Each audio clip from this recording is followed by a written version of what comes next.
In what may be the most politically consequential moment of Trump's second presidency, Vice President J.D. Vance has just declared war on the entire Democrat establishment. And what he revealed about their systematic dismantling plan will shock you to your core. This isn't political theater. This is the opening salvo of what Trump officials are calling the complete disruption, dismantling, and destruction of left-wing organizations across the nation. And J.D. Vance just laid out exactly how they plan to do it. Hey gang, it's me, Dr. Steve, your Patriot Professor, here to help you make sense of the madness as the far left desperately tries to stop the unstoppable rise of a new conservative age that you are making happen all over the world. So if you want a front row seat on how you're changing the world in ways you never even imagined, make sure to smack that bell and subscribe button. Also, you're only going to hear this from me, but my upcoming America Awaken Masterclass is available right now for just $60 when you use code AWAKEN60. So I asked my team to give you the lowest possible price, but this deal disappears in just 48 hours. So if you want to join me live for a deep dive on what Trump has planned for our new American Renaissance, especially after last week, don't wait. Register today. Click on that link below or visit turley.pub/masterclass right now. All right, let's dive right in here, gang. The assassination of conservative activist Charlie Kirk last week was not just a horror. It became the justification for the single most aggressive conservative offensive in modern American history. When J.D. Vance guest hosted Charlie Kirk's show from the White House yesterday, he didn't just mourn his friend. He declared total war on what he called the vast domestic terror movement of the American left. There is no unity with people who scream at children over their parents' politics. There is no unity with someone who lies about what Charlie Kirk said in order to excuse his murder. There is no unity with someone who harasses an innocent family the day after the father of that family lost a dear friend. There is no unity with the people who celebrate Charlie Kirk's assassination. And there is no unity with the people who fund these articles, who pay the salaries of these terrorist sympathizers, who argue that Charlie Kirk, a loving husband and father, deserved a shot to the neck because he spoke words with which they disagree.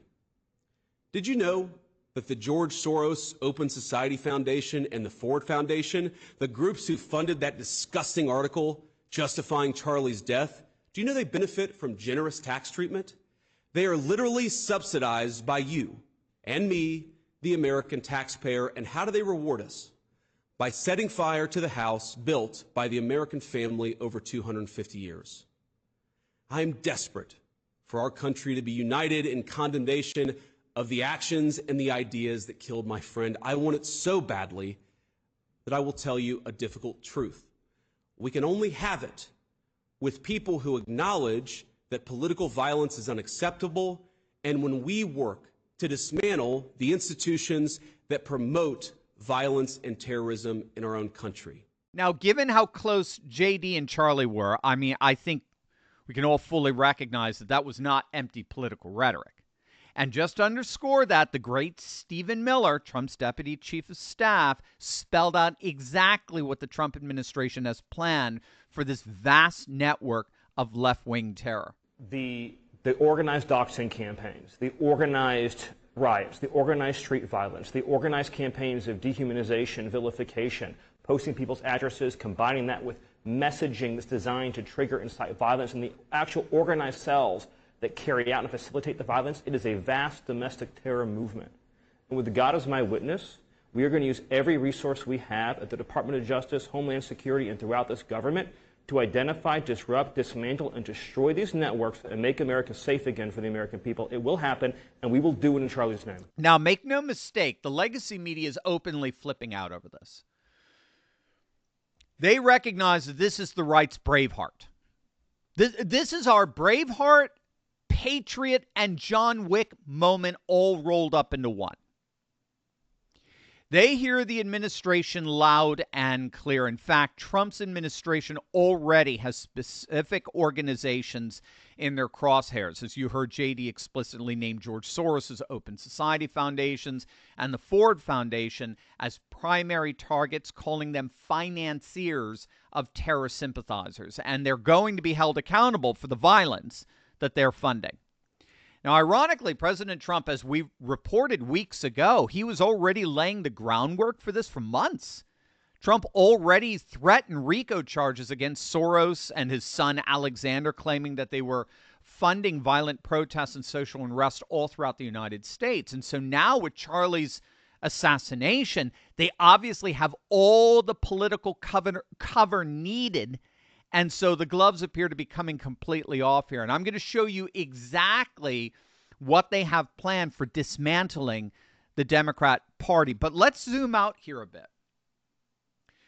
While Trump unleashes a political reckoning, there is another crisis poisoning every American in some way, shape, or form, even in the comfort of our own homes. I'm talking about the microplastic epidemic. Now, you may have heard about this, but this is pretty shocking stuff. Check this out. White ones, we've got clear ones. Tons of microplastics wash ashore all over the world every day. And now for the first time, scientists in the Netherlands have detected microplastic pollution in human blood.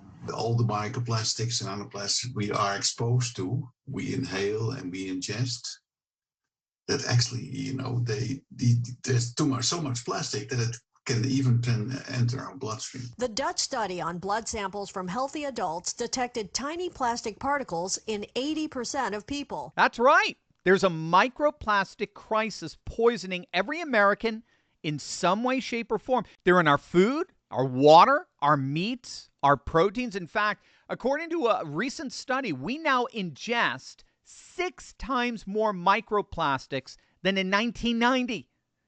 It's wreaking havoc on our health and on our organ functions, and unfortunately, no one is immune from this. But there is an amazing solution. There's a unique bacterial strain found only in kimchi that's been found to effectively degrade microplastics. In fact, traditional kimchi is one of the world's most powerful superfoods. But let's be honest, it's messy, it's strong smelling, and not exactly easy to eat every single day. So that's why our good friends over at Brightcore created Kimchi One. Now you can get all the benefits of premium fermented kimchi in convenient capsule form. No mess, no taste, no hassle.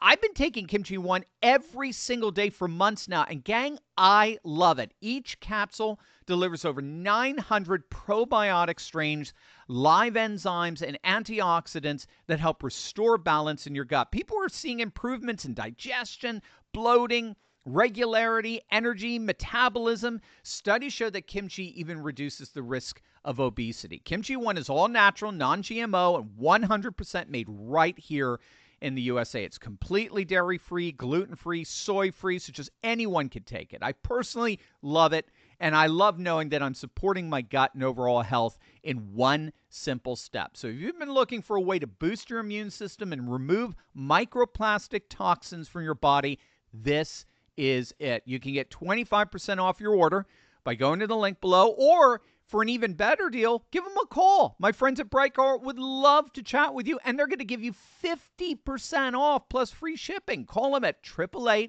888-597-0233. The first 100 callers to order are going to get a free bottle of vitamin D3. Again, you only get that 50% off and free shipping when you give them a call. So once again, that number is 888-597-0233. According to both Stephen Miller and J.D. Vance, the Trump administration is preparing to deploy RICO charges, conspiracy charges, and even insurrection statutes against what they're calling radical left-wing terrorist organizations. So RICO is a criminal statute originally designed to take down the mafia. When prosecutors invoke RICO, they are essentially arguing that you are running a criminal enterprise, not just committing isolated crimes. And what's so key here is that for well over 2 decades, observers have documented a troubling pattern here. Wherever there's civil unrest in America, and indeed around the world, George Soros' financial fingerprints always seem to appear. So from the 2017 Charlottesville protests, the 2020 Black Lives Matter demonstrations, critics have consistently pointed to the billionaire's extensive network of funding as a common denominator. But this goes way beyond Soros. Sources reveal the Trump administration is systematically targeting the entire Democrat Party infrastructure. They're already investigating what Trump calls the organized campaign behind Kirk's assassination, with cabinet members collaborating to identify organizations that finance or endorse violence against conservatives. Let's put this bluntly. What Trump has planned here will make the left's hysteria over Project 2025 look like a walk in the park. Project 2025 just got put on steroids. The left literally has no idea what they have unleashed. Many are increasingly recognizing that last week was indeed an inflection point, or what would more prophetically be called a turning point in our nation. And the key to that turning point, as you heard in J.D. Vance's extraordinary monologue earlier, the key to that turning point is that this isn't about healing political divisions. It's about securing total and unconditional victory. JD made it absolutely clear this is not a both sides problem. We absolutely refuse. We morally refuse to even entertain the notion that we share in the blame of what happened to Charlie.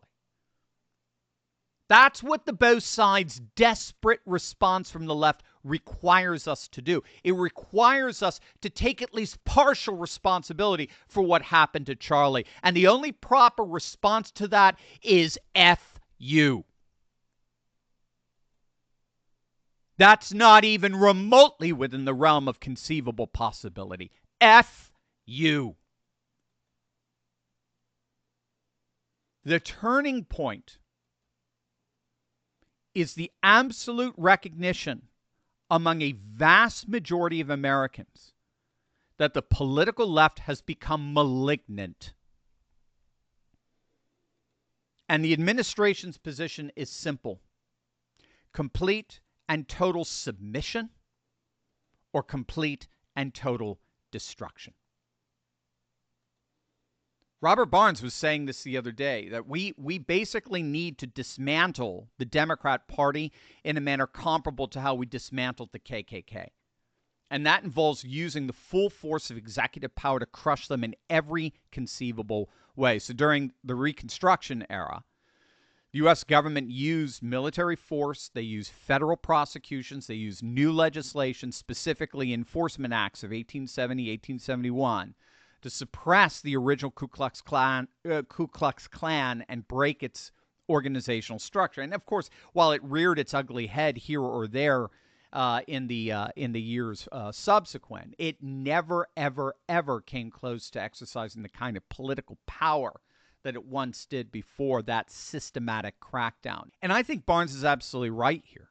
We have no choice but to execute a systematic dismantling strategy that will have to extend as far as recalcitrant forces within the Democrat Party appear, which I believe will in the end take down the whole of the party. They've only doubled down since last. If we thought the Democrats learned anything from that assassination, we're talking defunding the party. We're talking suing and prosecuting members of the party. And yes, we're talking jailing members of the party. And that's basically how you destroy a political movement. You defund it and you jail its members. That's it. And what I find so fascinating in this moment we're in is that it's a reality that Democrats are refusing to acknowledge. They've got their heads buried in the sand. Trump does not need their cooperation. Trump doesn't need their cooperation anymore. With unified Republican control, with a Supreme Court majority, the administration could crack down on the Democrat Party as forcefully as he wants. There's nothing Democrats can do because they have been completely boxed out of power.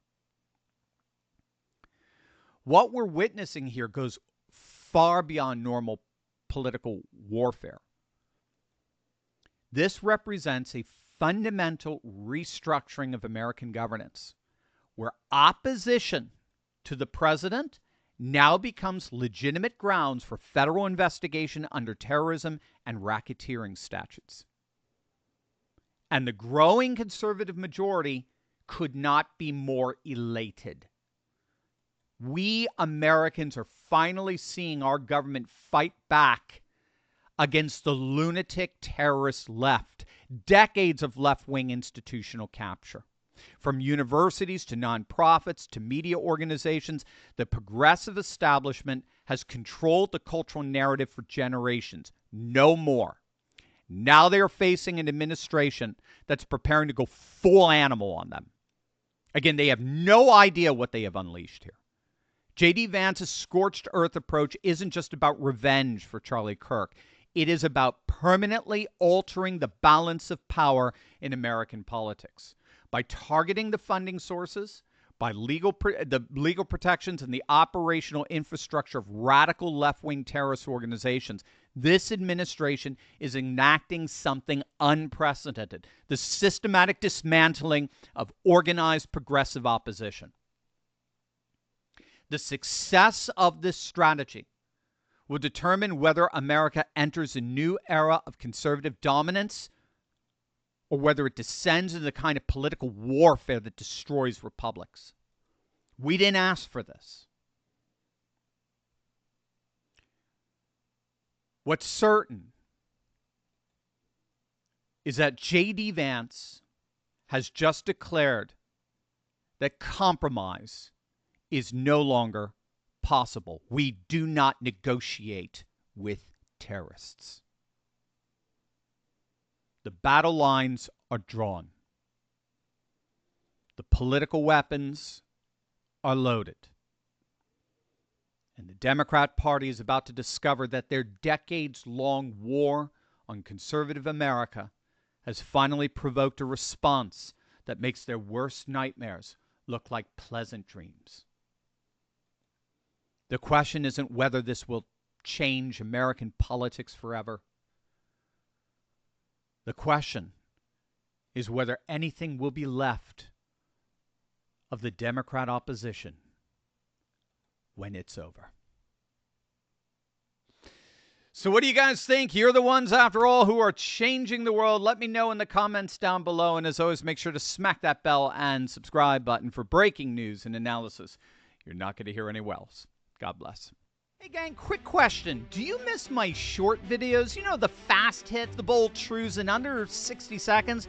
Well, I've heard from so many of you who love those clips, I'm bringing them back in a big way. I just launched a brand new channel called Turley Clips. It's all short form every day. I'm posting powerful, shareable, hope-filled truth bombs that will fire you up and shake the system. So if you've been craving those quick hits of sanity, you need to be on this channel. Subscribe to Turley Clips right now. Send it to friends and family as well. Please share it abroad, and I can't wait to see you there.